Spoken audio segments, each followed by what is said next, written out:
For whatever reason, the CDC's communications about COVID during 2020 and 2021 was, at best, confusing.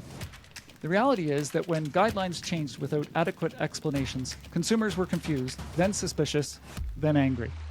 I think many of us were caught by surprise that public health and medical care became partisan issues, with truth squads constantly pumping false information out to deny, attack, and stigmatize even facts that were fully supported by legitimate research. They proved that repeating and amplifying misinformation is an effective way to convince people that something is true, even if it isn't. Healthcare communicators have to watch this and learn how to compete better. Learn how to compete better. That is where Kathleen Larry Luton nails it in the Communications Golden Hour book. If you want your information to win, it's now a competition, a battle over who can do it better. I'm your host, Tim Conrad. Welcome to the Wildfires, Floods, and Chaos Communications podcast with the third and final episode with my guest, author Doug Levy. So we're in an era of misinformation and mistrust. How do we communicate with people that don't trust what we are saying? Step number one is to recognize that people don't trust us. And for those of us that have spent our whole careers attempting to communicate truthful information to help people live healthier, better lives and stay safe, that's pretty disturbing. But that's the reality. Just because we don't like it doesn't mean we get to change it. Mm-hmm. So understanding that we're in an era of mistrust is step one. Then we also need to look at how are people getting their information? Who do they trust? One of the things that was a bit of a shock to me when I fully accepted it was the realization that when people are afraid, doesn't matter how smart they are, facts don't matter. I had to communicate about the Ebola outbreak. Gosh, was that 10 years ago? Wow. And we had an Ebola case at the medical center I worked at. And one of the things that I was not fully prepared for was the most extreme challenging communications activities that I had during that period were with people who were trained scientists. One of them, it didn't matter what scientific literature I gave her to show that there was literally zero risk to her or her children, given where they were and where the case was. I mean, they literally were miles apart. 30 years of science on how Ebola is transmitted meant nothing to this PhD scientist because she was afraid. And I just thought, give her more science, more science, more science. No, that only made it worse. I put together a worksheet for some clinicians a couple months ago where we were really looking at some of the ways to deal with messaging in an era of mistrust. And I mean, these principles were developed for health communications, but they really work across the board. Thing number one is you've really got to understand who your audience is and what's their environment, what's their point of view, where do they get their information, who do they trust? What are their immediate concerns? In many cases, we go out to communicate about something thinking the most important thing is the long-term recovery, when the folks on the ground might just want to know where do they get their milk and bread while the store is closed. Practical stuff. You need to know what's on the mind of the people you're trying to communicate with. You also have to be crystal clear about why you are communicating and what is your main point. And you've got to reduce it to a single message. We used to come up with like 2 or 3 different key messages. No. One point, crystal clear. You need to make sure that it's bulletproof so that you've got to have facts to back it up, but you're not going to necessarily spew those facts as part of your messaging because the facts don't matter. Sprinkle the data in sometimes because it might help, but don't be too precise. So it's like, I feel comfortable using the vaccines because out of thousands of people who have used them, there have only been 3 adverse side effects, and they were treatable, minor, far less consequential than the disease we're trying to prevent. Mm-hmm. And make sure that you are reflecting and respecting the audience's point of view. So feedback to the audience, something you've heard from them. Like, I know that you're concerned about how many streets we have closed. We're working as quickly as possible to get traffic moving again, but we're only going to do that when we are certain that it is safe. And we appreciate your patience. Yeah. Yeah. And that's, I use kind of that technique. I listen to the people and build my strategy from the people up. And one of the things I do a lot is I mirror what they're saying. And it's especially great when you're having those one-on-one conversations or with a small group of people. As long as you don't repeat a phrase or a word that connotes something that is inaccurate. Yep. Because when you do that, you make it possible for your comment to be taken out of context. That's right. Yeah. So, yeah, and it's taking something that somebody says to you and reiterating back and then giving them some information that will help them to wrap their head around what the problem is and what the potential solution may be. So it's an art in those moments, especially in emergencies, in crisis, in disaster. It's an art, and you have to be very cautious of how you do it. And one of the things that has shifted, I found quite a bit, is when I first started this 20-something years ago, you could have a conversation with someone, and the next day you might see that same person may be very different with you because their mental health is very different. And what's different today is they're shifting right in front of me within 10 minutes. And they're going through a lot of different things. And so the stress and the pressure is greater today, and it's affecting people much different. So you have to be very cautious of that moment to moment. So if you do, try it. But certainly find people that are around you that are really good at that and learn from them. So everybody's job has gotten harder. And that's true on both sides of the equation, in the audiences and among the responders, which is also why simplicity is critical. I mean, again, go back 5 or 10 years and we'd put together a briefing sheet that might have a ton of data because we thought people wanted it. And we think it's useful, but if people are alarmed, nervous, and not trusting you, don't give them too much to work with. Yeah. This is why, that single message is super important. And don't overdo the facts, because citing the scientific studies is not going to get you very far, even with scientists, as I learned firsthand with multiple. I mean, that was the most egregious example, but I've had similar things happen with others. And really choose your messaging carefully. The other thing, too, is it's very important to really understand how the folks on the other side of your communication are going to get your message. I've seen some, unfortunately, colossal failures where, government agencies are wonderful about formatting, and they might have a mandatory, preface to every message that has, some kind of gobbledygook, and the get out now part is cut off when people see the message on their phones. That's not helpful. So you really need to understand the whole system. And we've also seen some other just colossal failures where people responding to emergencies have not understood how their different tools work. And if the utility poles have all burned down, you probably don't want to be using landlines to get emergency messages out. Yeah, it's something that I've experienced before where a community that was flooded and had no power, and they were trying to send electronic messages to them. Did you know that monarch butterflies can fly up to 160 kilometers or 100 miles in only one day?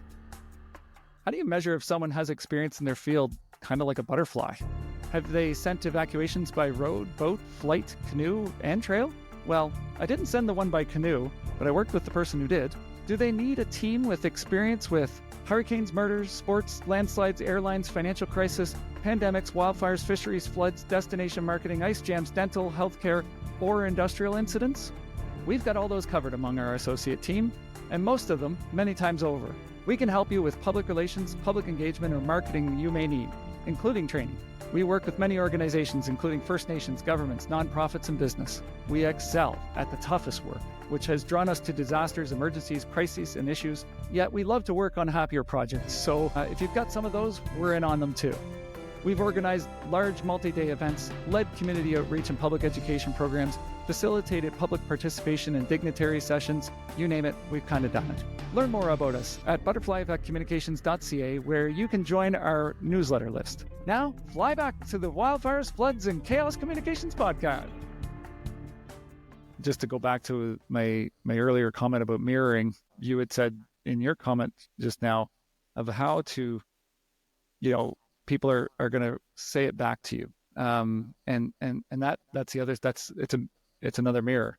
And that's when it's the other thing that I've noticed is people are getting it then, but then they may process it differently later, and they'll come back and see me another day and they've got a different perspective on that. So it's something to keep in mind that is happening out there, and it's a shift that we've seen. So clinicians, when they're seeing a patient and conveying difficult information, will often provide the information and then ask their patient to tell them what they just heard. It's like, yeah, I want to make sure that I explained this clearly.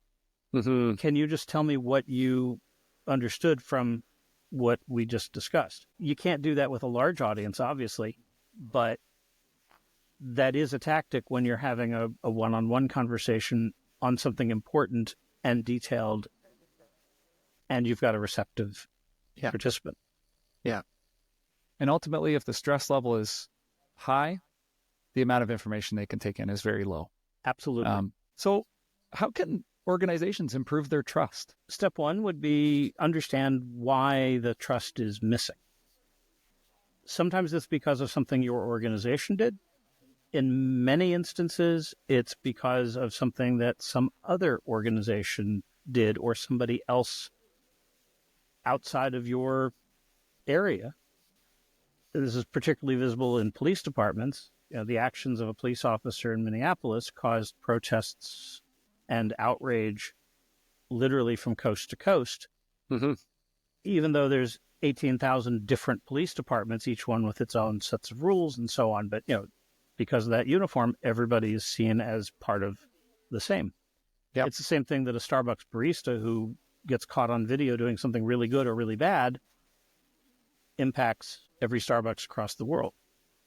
So really understand how you got into the deficit. And that includes understanding just the societal attitudes. Anybody who works for the government is seen as potentially untrustworthy these days. That's just the reality. Among a significant portion of the population, at least in the United States, scientists are rejected automatically. Mm-hmm. Yeah. I mean, it's kind of ridiculous to me that instead of listening to somebody who's been studying something for 40 years, we're going to listen to somebody who just made something up on the internet. However, that's where we're at. So we can't just ignore that reality. And we have to meet people where they are. And that's going to take some learning because many of us are not living on TikTok or Twitch or Telegram. Yep. We don't communicate in 15-second videos, but we have to. Several courses are being developed, and I'm happy to let you know that the first course will be on CanadianTraining.ca really soon. Job interviews, public speaking, messaging, and speaking to media. How to speak more confidently to groups of people in many settings will be our first course. It will teach you skills useful for many settings which require you to speak. where your nerves may be winning the battle right now. Launching soon. Sign up for updates and early access at www.canadiantraining.ca to learn how to speak more confidently to groups of people. Subscribers will also get free checklists, guides, and more. CanadianTraining.ca. Learn from our mistakes. Someone should. The traditional media landscape is dramatically shifting and disintegrating, particularly here in North America. We've seen it here in Canada for about 20 years now. It's just been just constant layoffs and shutting down of news agencies. A lot of communities are starting to lose their local newspaper, so the long form news is no longer there. So even just getting the word out about community events is getting difficult. And yeah, it's starting to have a really significant impact here in Canada and in our small communities, especially because we are very spread out in Canada, and we have a lot of really small communities across this country. So I am curious to see what you've observed in the United States. Like most things, there's good and bad. We are in an era where everybody's a journalist. Journalism as a profession is no longer attracting people who want to make money because there's not salaries in journalism have come way down. They were never high, but they've come way down. Employment for journalists has dropped dramatically. Yeah. Yet the number of journalists is up. Yeah. Many of those people are individuals, in some cases, folks who left full-time journalism jobs and are launching their own publications or just doing it as a side job out of community commitment. Some of the biggest stories of the last couple of years have been broken by these individual bloggers, basically.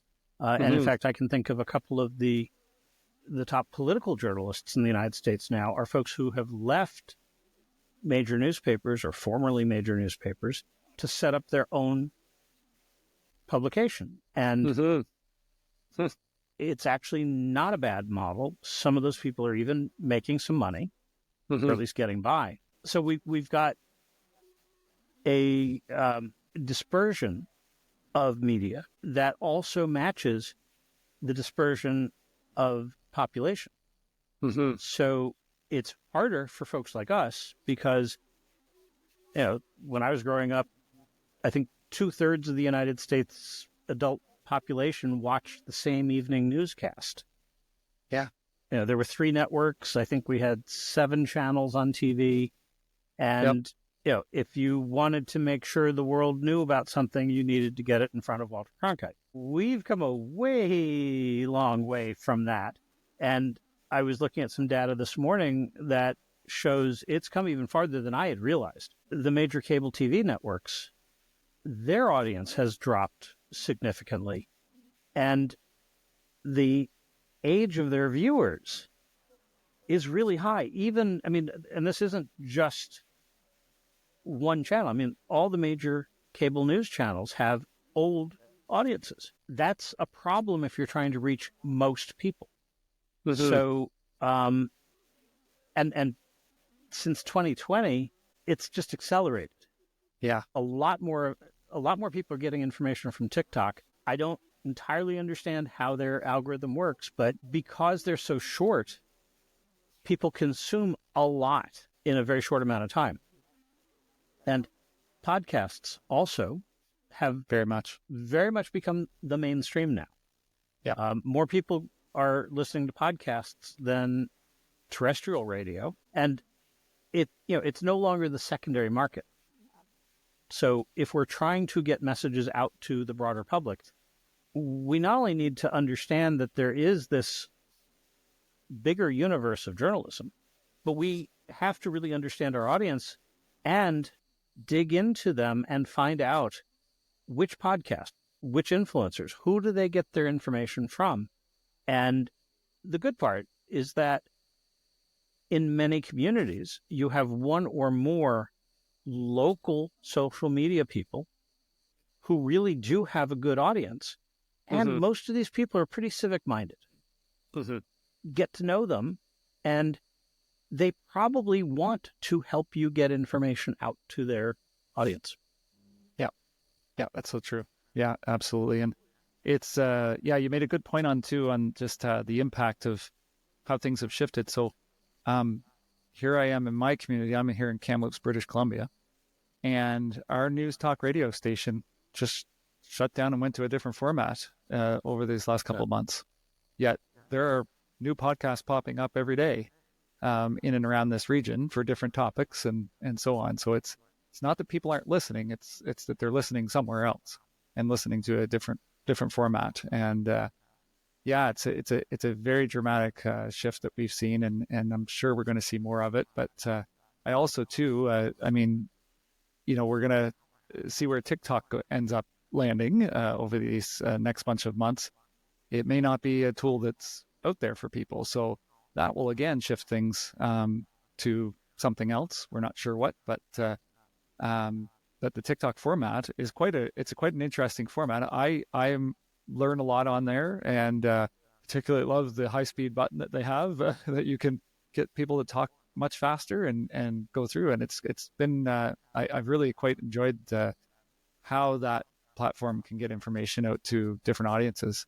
So there's it's a shift. In some cases, it's a good shift. There's some bad things about TikTok, obviously, which is why it might disappear. I'm curious to see what ends up happening next.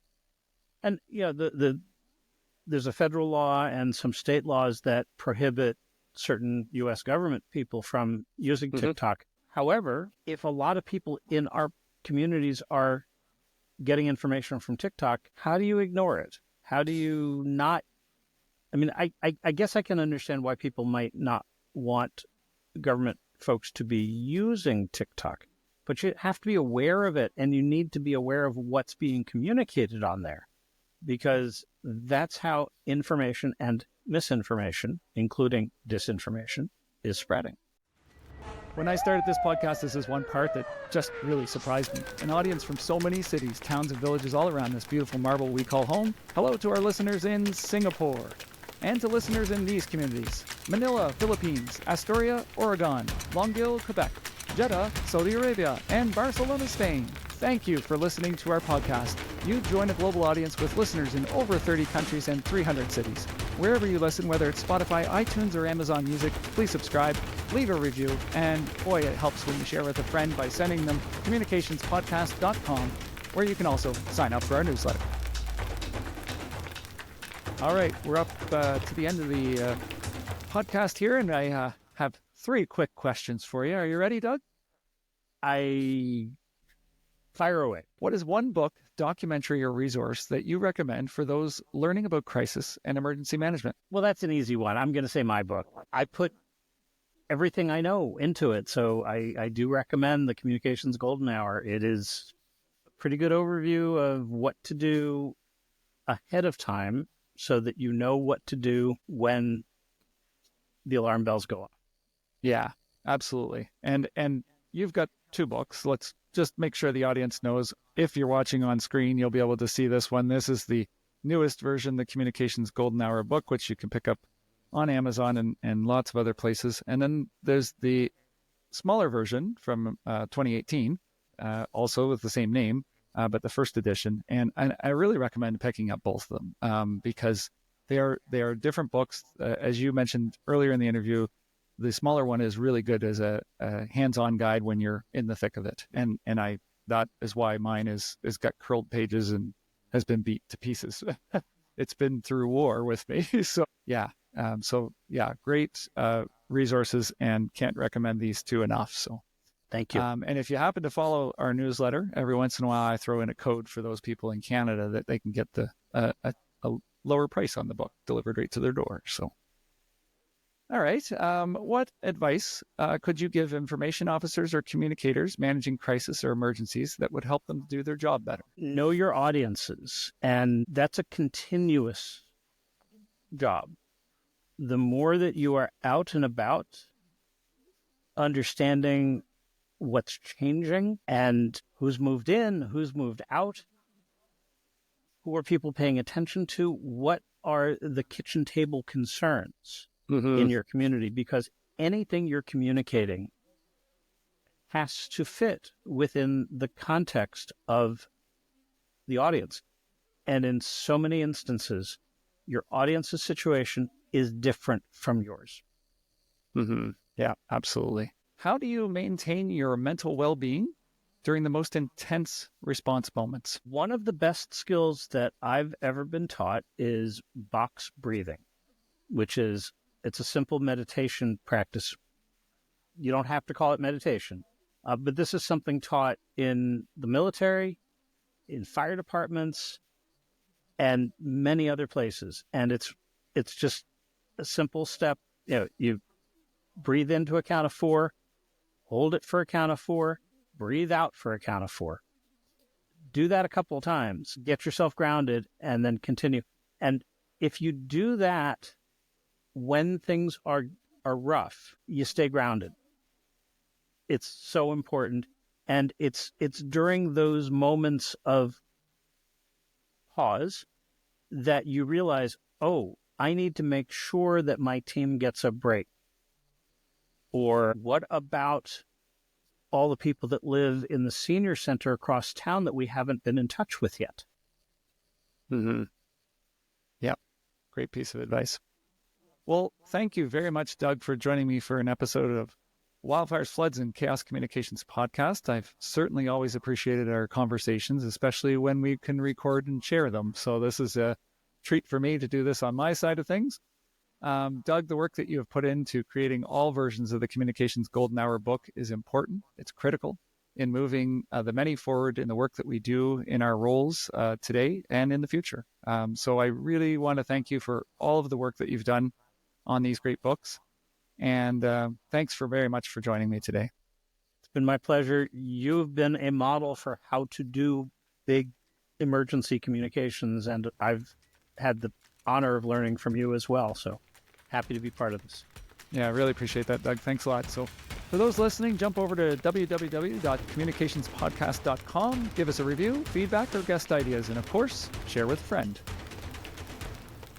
And that wraps up a 3-part series with Doug Levy. So thank you very much for listening and taking the time to learn from our guests. Do you have suggestions for a guest or topic, or maybe some thoughts about one of our episodes? You can write to us at communicationspodcast.com, where you can also leave a review.